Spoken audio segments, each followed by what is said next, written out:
Now at 5 a.m. on WKYT this morning, we're tracking a disturbing case out of Lexington this morning where a man has been arrested on charges of human trafficking.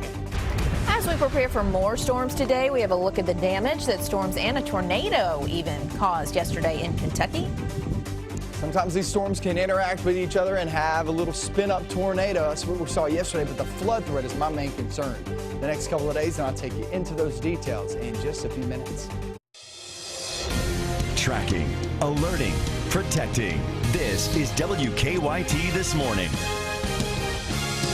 Good morning from WKYT News. It sure is good to have you with us as we get going on this Thursday, July 2nd. I'm Bill Bryant. And I'm Rebecca Smith. Hope you're having a great start to your day, the day before Friday. Yeah, the day before we roll right into that 4th of July weekend. Yeah. We'll call tomorrow part of the holiday weekend, right? Yeah, and let's see what Micah has in store for that holiday weekend. Yeah, unfortunately, I know a lot of people are getting going, maybe even today, but tomorrow for sure off towards your weekend.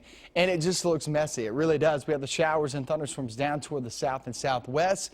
And you watch this, the heaviest bout of rain is actually staying toward Bowling Green, but we're still getting some across 150, BG Parkway, and some of the more moderate rain heading toward areas we do not want it to head toward, southern zones. And that's where you see over toward the Cumberland region, where we have picked up tremendous amounts of rain just the past 24 hours. Today's forecast, scattered showers and storms, 75 degrees, and that's because that rain is going to hold down those temperatures. And I think that's the only thing you can pull out of this.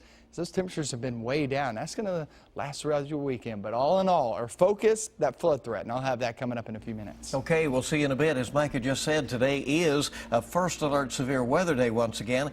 We're set to get more of that rain, possible storms rolling through areas where the storms were also yesterday. Yes, and WKYT's Mark Barber's at our live desk with a look at the damage caused by some recent storms. Mark, where are we seeing most of the damage? Good morning, Rebecca. Pulaski County was one of those areas that was just pounded by the storm. Take a look at this video of a tornado ripping through the Nancy community yesterday afternoon. The small twister took down several trees and damaged a barn about 8 miles west of Somerset. The storm hammered Somerset with heavy rain. Many of you sent us eyewitness pictures of the flooding last night. Police say at least one driver got stuck in high water on US 27 near the mall. And one woman sent us this picture of her neighbor rescuing another neighbor's dog that was trapped in deep water. Major flooding was reported in several areas, including Slate Branch Road, Ogden Street, and East Mount Vernon. Police say thankfully no one was hurt and the water has gone down in those areas. Now, of course, today is another first alert severe weather day, as we've been telling you all morning, so we are continuing to closely watch the threat of more flooding. Heavy rain is expected to start coming down later this morning in those same areas that have already been pounded by that first round of storms. In the newsroom, I'm Mark Barber. Back to you. Our team is tracking the storms as they move across the Commonwealth. If you can't stay with our live coverage of the latest forecast, you can always track weather in your area by using the WKYT Radar app. Many of you have been sending us pictures and videos of what the storm looked like in your area. If you want to contribute, look for the eyewitness link on our website. Just an unstable weather pattern right now, Yeah. so we're going to have to stay on top of that. It's getting interesting. We are tracking a case of suspected human trafficking in Lexington this morning. Police arrested a man they say is suspected of promoting human trafficking. And police say 46-year-old Walker Wright Jr. is charged with kidnapping, rape, several other charges this morning. WKYT's Victor Puente is live this morning with what we know so far in this case. Victor, how old was the girl that he's charged with kidnapping? Good morning, Bill. This man's facing almost half a dozen different charges. The victim in this case is listed as a 15-year-old female, and according to his arrest citation, she has an intellectual disability. The first of those charges listed on that citation is kidnapping. It says Walker Wright Jr. unlawfully restrained a 15-year-old girl. The second charge is promoting human trafficking. Police say Wright harbored that girl, knowing she would be trafficked. The third charge on that document is rape. They say he engaged in sexual intercourse with that girl and that she has an intellectual disability. The last two charges are unlawful transaction with a minor, first and second degree. Police say Wright smoked crack cocaine and marijuana with the teen. He was arrested yesterday at his home on King Tree Drive. He'll be in court later today. Live in Lexington, Victor Puente, WKYT. Well, friends and family of a Lexington murder victim held a vigil for her last night to mark the first anniversary of her death. Police say 18-year-old Kiara Green was shot at a home on Scottsdale Circle. 3 other people were also shot but survived. So far, Lexington police have not made any arrests. Family members say Green is missed by many people.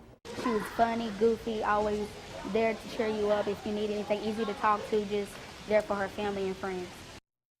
Well, family members say Green had just graduated from East Jessamine High School when she was killed. They say she wanted to go on to nursing school. We're learning more about a deadly crash in Pulaski County involving a state trooper. State police say Trooper Joshua Brainerd was heading to a non-emergency call when a car pulled out in front of him on US 27 near Somerset. Police say the driver of that car, 56-year-old Denise Koval, later died in a nearby hospital. Trooper Brainerd had minor injuries. Police say they will use a black box recorder in his car in the investigation. Trooper spends a lot of time in his vehicle. Probably 95% of his day is spent in that car. And, you know, you just never know what's going to happen. Police say Trooper Brainerd did not have his lights and sirens on at the time. They say he is now on standard administrative leave for 2 weeks while they investigate. Some frightening moments at a Casey County auto repair shop yesterday when a car crashed right into the building. State police say 33-year-old Rebecca Jones lost control of her car on Highway 70, ran off of the road, and hit the shop. She was taken to the hospital, had only some minor injuries. Police say, though, she was later cited for DUI, having no insurance, and having expired plates. No one in the building was injured. The Scott County Sheriff's Office is investigating a scam involving callers asking people to pay a fine. The call appears to come from the Scott County Sheriff's Office. The person on the phone claims you have outstanding fines that you need to pay up immediately to avoid jail. So far, the sheriff says the scam has only claimed 1 victim, but law enforcement concerned by how much information the scammers know about the department itself. Some of these individuals have identified themselves as some of our deputies' names that are on our staff here. We've done some research and found that this has happened in other counties across the state. The sheriff wants to remind folks that they will never ask for money over the phone, nor will they accept money over the phone. Kentucky Senator Rand Paul is moving along on the campaign trail for president. Now he's making a stop in Iowa. The senator stressed his position on tax cuts and the NSA. He says he wants that tax cut to be worth more than $2 trillion, and he wants to replace it with a low, broad-based tax to create more jobs. He also found time to discuss national defense. But I don't think that we always have to be at war or that every war makes us more safe. But sometimes our interventions, such as Hillary's war in Libya, I think made us less safe. I think Libya is more chaotic. There's been the rise of radical Islam, and actually we're more at risk for being attacked by Libya now since Hillary's war in Libya. He also said his strong views on the right to privacy sets him apart from the large and growing pool of Republican presidential candidates. And on the Democratic side of the campaign, Hillary Clinton's campaign is going strong as the first quarter of the campaign wraps up. The campaign has raised more than $45 million in primary money during the first quarter of her bid. The former Secretary of State personally headlined 58 fundraisers in 18 states just in the last 3 months.